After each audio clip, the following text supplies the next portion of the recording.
Será que o XPML pode quebrar? A situação financeira do XPMOL não é das melhores, e é sobre isso que a gente vai tratar nesse vídeo. Vem comigo. A você que está chegando agora, seja muito bem-vindo. Meu nome é Luan, consultor de valores imobiliários, e neste canal eu te ajudo a alcançar a liberdade financeira. Vamos falar aqui a respeito de um dos fundos imobiliários do segmento Shopping Center, que é dos mais queridinhos do IFIX. É um fundo bem grande, bem procurado pelos investidores de fundos imobiliários, e o último relatório gerencial de janeiro de 2025 não foi dos melhores e está surtindo uma certa especulação quanto à situação financeira desse fundo. É o que a gente vai aprofundar aqui. Nesse momento, o XPMOLs, XPML11, está ali cotado a 97,33, acumulando uma queda no ano de 1,14%. O IFIX acumula uma queda de 0,55%. Então a queda do XPMOLs é superior, mas não é grande coisa também. O grande ponto é, o último relatório gerencial, será que ele preocupa de verdade? Olha, para você pegar o relatório gerencial, basta você vir aqui, justamente no site de relações com o cotista do XPMOL, que é um fundo imobiliário gerido pela XP, e buscar aqui, no ano de 2025, o relatório gerencial de janeiro. Lembrando que o XPMOL, ele negocia abaixo do valor patrimonial da cota. O valor patrimonial, ele acaba refletindo as participações em shopping center que o fundo possui. Um fundo de mais de 6 bilhões de reais de patrimônio líquido. E hoje, as cotas negociam com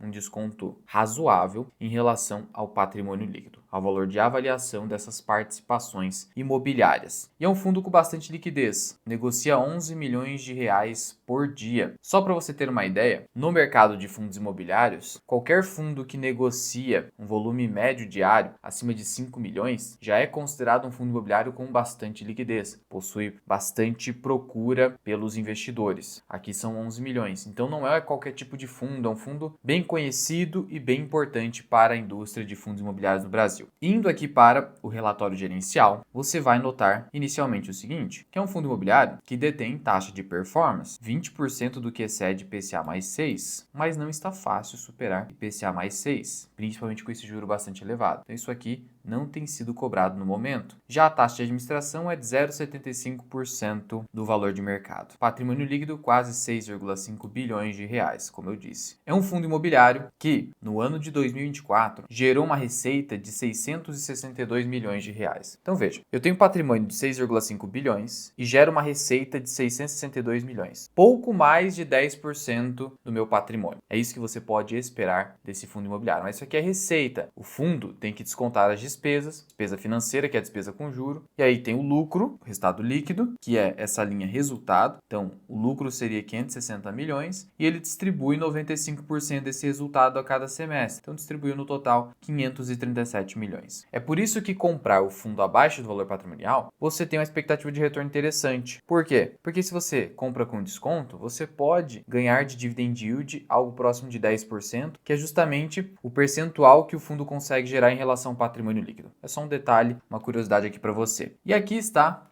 o X da questão, ponto principal desse vídeo. Esse aqui é o cronograma de desembolsos e recebimentos do fundo. Seu fluxo de caixa, para resumir, o que vai entrar, o que vai sair do fundo. Hoje, a posição de caixa do fundo seria 651 milhões de reais, que é mais ou menos o que ele consegue gerar em um ano. A gente viu ali. Beleza. Ele tem 9 milhões para receber aqui da quarta parcela de uma venda, tem menos 63 milhões de saída da terceira parcela do Jundiaí Shopping, e aí a pedrada está aqui. Ele tem uma obrigação de 630 milhões de reais em dezembro desse ano para pagar pelo portfólio do SIM. E aqui está a grande preocupação. Por quê? Porque no final das contas, de acordo com esse fluxo de caixa, o fundo encerraria hoje o ano de 2025 com menos 49 milhões de reais. Isso não pode acontecer, precisa ter um equilíbrio. Então essa é a preocupação que se instalou. Então quer dizer que o fundo está numa situação financeira deficitária, menos 49 milhões de reais. Como resolver isso aqui? O fundo pode gerar mais caixa. Não é fácil assim. O fundo tem que crescer para fazer isso. Na verdade, as alternativas que a gestão levantou para resolver esse problema estão aqui embaixo. São 3: alienações de ativos, emissão de novas cotas e securitização parcial total de parcelas futuras. Para resumir, o fundo está pensando em fazer o seguinte: ou a gente vai vender ativos para equalizar as contas,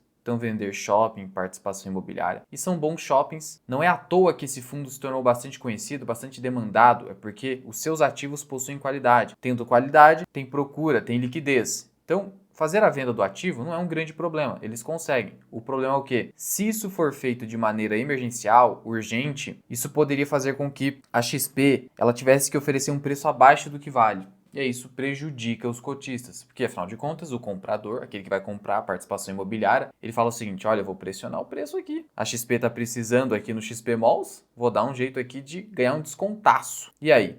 O que você acha? Então essa medida aqui é uma medida que teria que ser feita o quanto antes para não ter esse caráter emergencial. A segunda medida, emissão de novas cotas. Aumentar o tamanho do fundo, mas captar dinheiro dos cotistas para pagar dívida. Isso aqui é ruim. Ou então até se alavancar, ou seja, emitir CRI. O XP Malls poderia fazer isso. Só que a alavancagem nesse momento também não é bacana, porque a gente tem um juro muito alto. Então mesmo que o fundo consiga se alavancar em CDI mais 1, CDI mais 0,5, o CDI vai a 14% com a Selic indo para 15%. Então, qualquer tipo de cenário é complicado.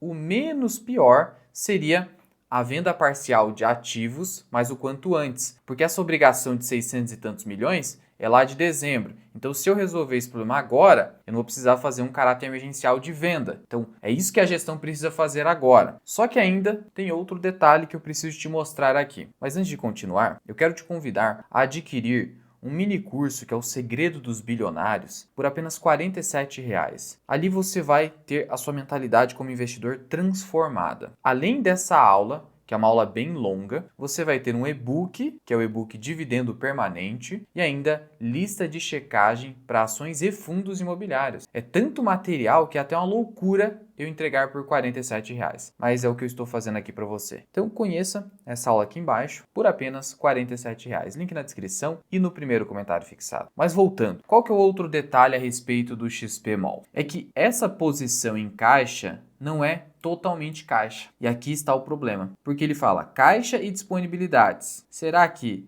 é caixa mesmo? Veja só a legenda, bem pequenininha aqui. Estão sendo considerados a posição de caixa dos fundos acessórios ao XP e posições líquidas de outros FIIs. Então, a gestão está considerando não só efetivamente dinheiro no caixa do fundo, está considerando posições em fundos imobiliários. Só que tem fundos imobiliários ali que são duvidosos, nem possuem tanta liquidez. Então essa é a preocupação. Olha só aqui na carteira de ativos do fundo. Quase 4% é fundo imobiliário. Então tem uma grana importante. Olha só, 300 milhões de fundo imobiliário. Então só 400 milhões de reais é efetivamente caixa. Então essa é a preocupação do mercado. E qual que é o detalhe aqui? A XP não foi tão transparente. Por quê? Porque esse gráfico aqui, com esse caixa, acabou desaparecendo dos últimos relatórios gerenciais. E por que desapareceu? Não teve explicação, faltou transparência. Isso gera uma certa dúvida. Será que a gestão estava querendo esconder essa problemática que iria surgir e se tornar mais clara em janeiro de 2025? Até que ponto isso foi uma mera omissão ou foi intencional? A gente não sabe. A XP deveria explicar isso bem aqui no seu relatório, ou em vídeo no YouTube, onde quer que seja. Ainda, o que a gente tem aqui? Além daquelas obrigações, temos 23 milhões a pagar em 2025 e mais 28, quase 29 em 2026. O que torna a alternativa à alavancagem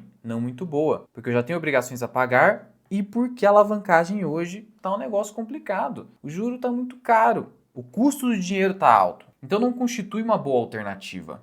Melhor é se fazer vender ativo. Claro, o fundo tem uma alta capacidade de geração de caixa, gera 600 milhões no ano. Então ele tem essa capacidade de geração, só que ele é obrigado a fazer o quê? Distribuir 95%. Então ele só consegue reter 5%. Então basicamente o que ele consegue fazer de retenção vai para pagar isso aqui. 2025 sobra um pouco. E o remanescente? Emissão de novas cotas ou venda de ativos. O problema é você vender ativo com preço ruim e acabar prejudicando os cotistas. Sendo assim, a verdade a respeito do XP Malls é, ele não vai quebrar, está longe disso agora. Só que a situação financeira não é das melhores, porque ele precisa fazer venda de ativos, ou seja, desfazer parte do patrimônio, talvez no pior momento, não conseguindo o melhor dos preços, eventualmente, ou tem que emitir novas cotas, simplesmente para dar um jeito de equalizar as contas. Então é uma situação difícil. E o que eu poderia dizer para você? O que eu poderia dizer para você é o seguinte, o fundo vai conseguir resolver esse problema, eu não tenho dúvida disso. Só com a geração de caixa, ele já vai conseguir eventualmente equalizar. Vendendo ativos, paga isso aqui, fecha o ano no positivo,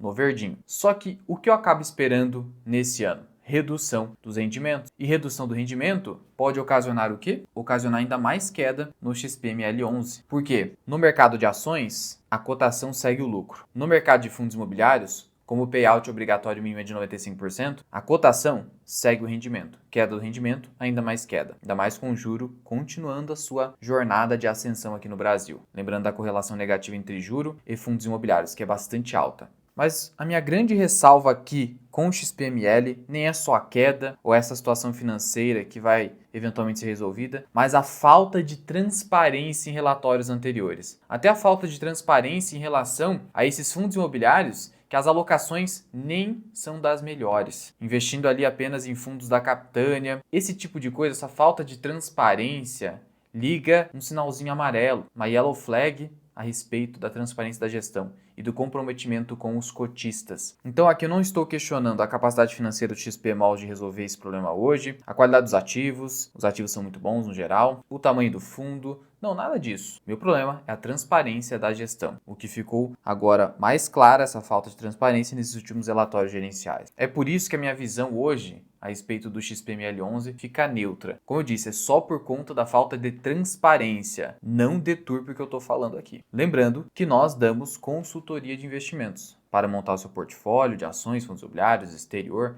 bem diversificados, segundo a teoria do portfólio permanente. Se quiser conhecer e a gente bater um papo sem compromisso, vou deixar o link aqui embaixo também. E se o seu interesse é aprender a escolher fundos imobiliários do absoluto zero, com muita técnica e muita segurança, eu vou deixar um vídeo aqui em cima para você. É de graça, corre lá.